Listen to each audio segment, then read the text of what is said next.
This per capita death rate in Israel guides, in my view, the Israeli response. And nations have to understand these consequences to realistically assess the likelihood of them truly guiding or trying to restrain Israel.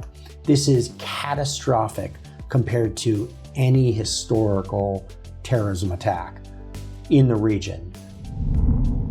And one difference, I would say, with the U.S., again, going back to 9/11, I think obviously there were professionals in the counterterrorism community focused on this, but it was a relatively small number. Israelis, of course, knew of the Hamas threat. It wasn't like they didn't know that right next door to them there was Gaza was run by an organization very hostile to Israel.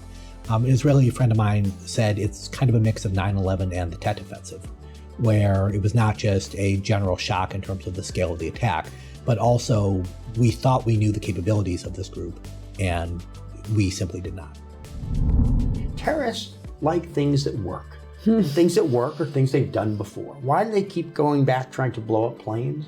Because they knew it worked. Why do they use suicide vests? Because it was simple and it worked.